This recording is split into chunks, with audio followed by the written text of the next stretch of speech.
নেপালের এই যে অল্প বয়সে প্রধানমন্ত্রী, গত 35-36 বছর বয়স, তাই না? কয়েকদিন আগে তো নির্বাচিত হলো। এখন সে কি নেপালে একজন মহামানব সাজার প্রতিযোগিতায় লিপ্ত হলো কিনা কে জানে, বুঝছি না তো। তা যদি না হয় এই একই ধরনের আইন কানুন জারি করতেছে, এটা তো খুবই অন্যায় কাজ হচ্ছে। তার তো বস্তুত বাংলাদেশে এসে বাংলাদেশের মানুষের কাছ থেকে, রাজনীতিবিদদের কাছ থেকে শেখা উচিত যে কিভাবে আখের গোটাতে হয় ওই ক্ষমতায় গিয়ে, তাই না? তো ঘটনা কি, সে দেখেন কি কামটা করছে কি। নেপালের সমস্ত প্রাইভেট স্কুল বন্ধ করে দেওয়া হয়েছে, তাই নাকি? কেন? প্রাইভেট স্কুল তার কী সমস্যা করলো? তারপরে কি বলছে, এখন থেকে নেপালের সরকারি স্কুলে প্রধানমন্ত্রী থেকে শুরু করে অফিসার সবার বাচ্চারা একই স্কুলে পড়াশুনো করবে। এত বড় দুঃসাহস, এত বড় দুঃসাহস, প্রাইভেট স্কুল বন্ধ করে দিল। তাহলে ওই নেপালে ওই যে ইংলিশ মিডিয়াম টিডিয়াম এই স্কুল ছিল, তাহলে যেখানে নাকি ওখানকার উচ্চবিত্ত এবং অভিজাত লোকজন, বিশেষ করে সরকারি কর্মকর্তা কর্মচারীটারি যারা নাকি ভালো আয় উপার্জন করে, তাদের ছেলেফেলেদের ওখানে পড়াশুনো করাতো।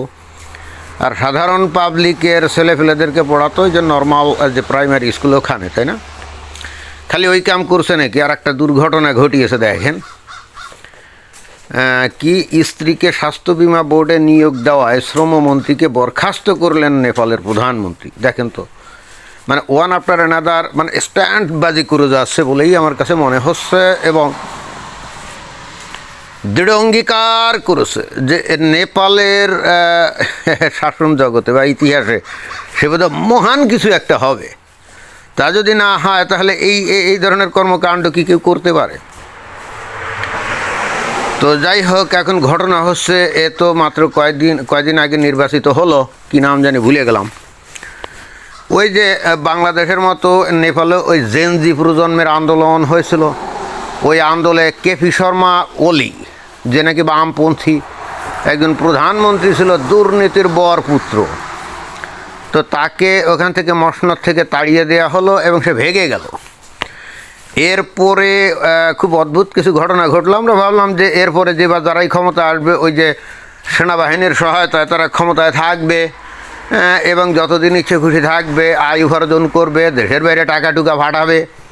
আমরা তো তাই ভাবছিলাম, কারণ আমরা বাংলাদেশে তো এগুলো দেখে অভ্যস্ত এবং মনে করি যে এটাই ট্র্যাডিশন।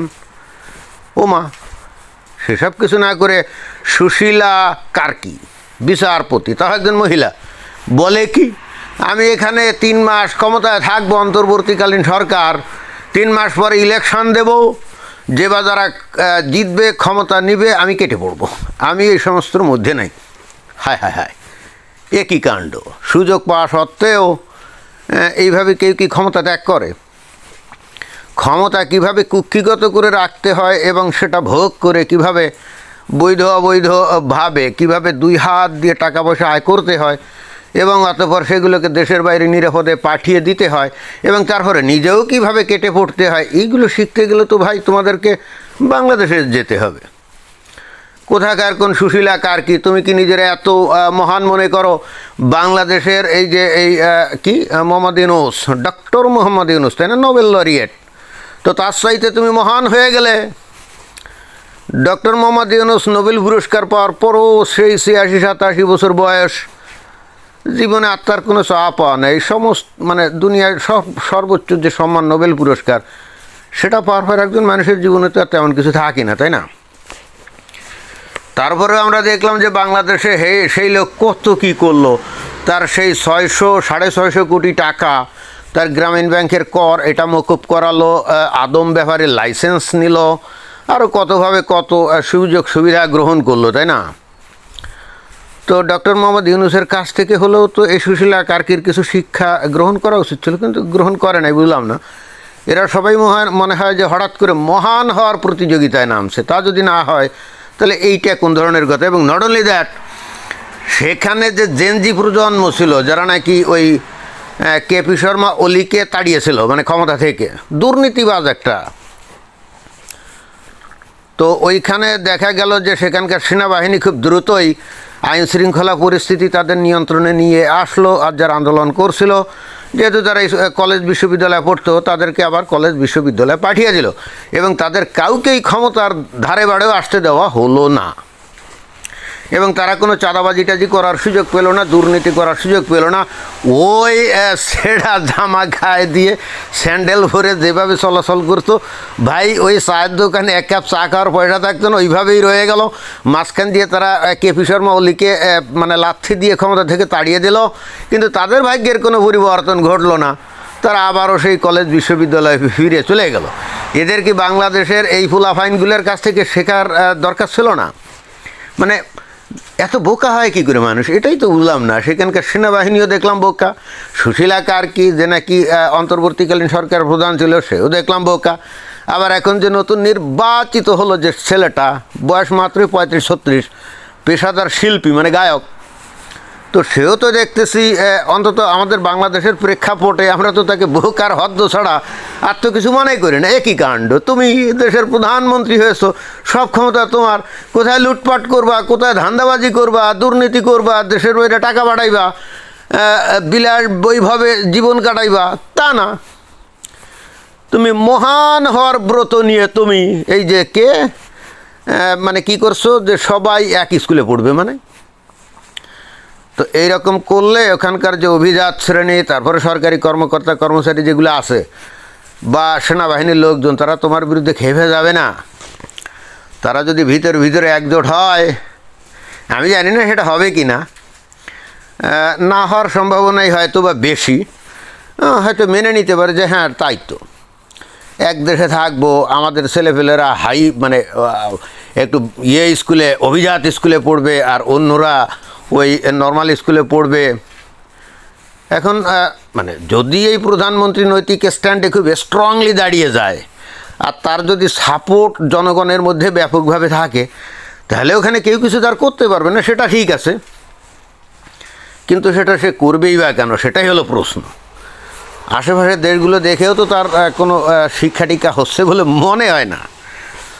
তবে যদি আবার একজন সাধারণ নাগরিকের পয়েন্ট অফ ভিউ থেকে বিষয়গুলো দেখা হয়, তাহলে তো কাজ তো ভালোই করেছে। আসলেই তো কেউ মানে খুব অভিজাত স্কুলে পড়বে, তারা তাদের লাইফে গড়বে, আর বাকিরা নর্মাল স্কুলে পড়বে,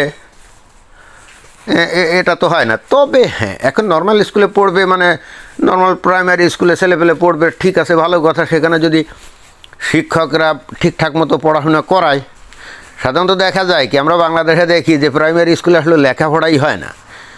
অধিকাংশ ক্ষেত্রে হয়তো শিক্ষক, হয়তো 4 জন শিক্ষক আছে, তার 2 জন হয়তো নিয়মিত ঠিকমতো যায়ই না, এরকমই তো দেখি। নামকাও আসতে লেখাপড়া হয়। আর বাংলাদেশের শিক্ষা সিস্টেমের তো কোনো নাই, মানে কোনো ওই কী জানি বলে, কোনো সিস্টেম নাই।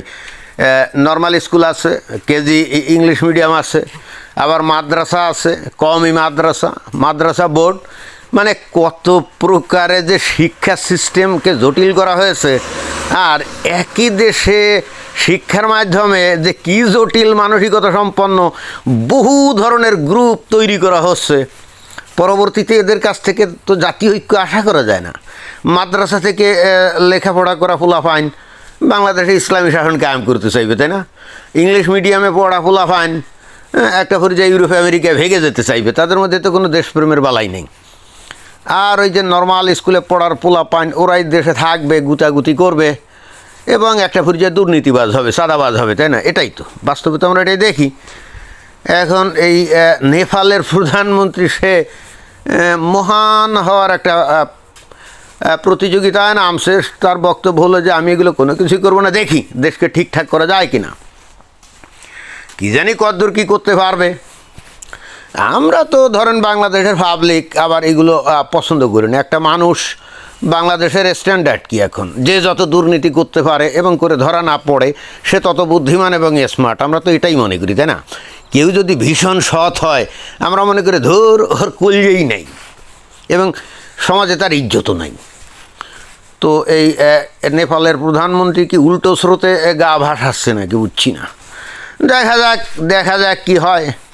তবে তার উচিত বাংলাদেশ থেকে ট্রেনিং নেওয়া, অন্তত ট্রেনিং নিয়ে গিয়ে তারপরে যদি নিজের আখের গোটাতো, তাহলে আমরা খুশি হতাম, কি বলেন? তারপরে এই যে স্ত্রীকে স্বাস্থ্য বিমা বোর্ডে নিয়োগ দেওয়ায় শ্রমমন্ত্রীকে বরখাস্ত করলেন নেপালের প্রধানমন্ত্রী। মানে এটা তো কি ভয়ঙ্কর অন্যায় কাজ করছে। বাংলাদেশে এসে যদি দেখতো তাহলে দেখতো যে এখানে আত্মীয় স্বজন দিয়েই সব জায়গায় ভর্তি করে ফেলা হয়, তাই না? মানে আত্মীয় স্বজন, ভাই ব্রাদার, চাচাতো ভাই, খালাতো মামাতো ভাই, এগুলা। তো এই নেপোটিজম কত প্রকার এবং কাহাকে বলে এইটা তার তো শেখা উচিত। আমি জানি না তার আত্মীয় স্বজন নাই নাকি, ভাই ব্রাদার কেউ নাই? এইটা কি কোনো ভালো কাজ করলো? তো যাই গে, এখন সে যদি মহান হওয়ার ভান করে বা চেষ্টা চালিয়ে যায়, কিছু তো করার নাই নাকি। দেখি কতদূর কী করতে পারে, আমরা ওয়েট করলাম। ধন্যবাদ।